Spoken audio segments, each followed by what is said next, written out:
Just think about എന്ന ഈ channel subscribe ചെയ്യാത്ത ദയവായി സബ്സ്ക്രൈബ് ചെയ്യണേ. നിങ്ങൾക്കറിയുമോ, ചിലന്തിയുടെ വല ഏകദേശം 2 ഇഞ്ച് കനമുള്ള ഒരു ചിലന്തി വലയ്ക്ക് അത്രയും ചിലന്തി വല എടുത്താൽ അത് ഒരു ബോയിങ് 747 വിമാനത്തെ തടയാൻ കഴിയുമെന്ന് റിപ്പോർട്ടുകളുണ്ട്. കാലിബർ ബുള്ളറ്റ് പോലെ മാൻറ്റിസ് ചെമ്മീൻ്റെ നഖങ്ങൾക്ക് വേഗത കൂട്ടാൻ കഴിയും. അവയുടെ കുത്തുകൾ ഗ്ലാസ് പൊട്ടിക്കാൻ സാധ്യതയുള്ളതിനാൽ ശാസ്ത്രജ്ഞർ അവയെ കട്ടിയുള്ള പ്ലാസ്റ്റിക് ടാങ്കുകളിൽ സൂക്ഷിക്കുന്നു. സ്പന്ദനം നിലനിർത്താൻ തെളിയിക്കപ്പെട്ട കഴിവുള്ള ആദ്യത്തെ മനുഷ്യേതര സസ്തിനിയാണ് കടൽ സിംഹം.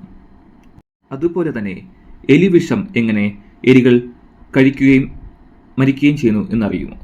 അതായത് എലികൾക്കോ അണ്ണാറക്കണ്ണന്മാർക്കോ ഛർദ്ദിക്കാനുള്ള കഴിവില്ല. അതുകൊണ്ട് തന്നെ വിഷം ഉള്ളിൽ ചെന്ന് കഴിയുമ്പോൾ അവയ്ക്ക് ഛർദ്ദിക്കാൻ കഴിയാതെ അവ ചത്തുവീഴുന്നു.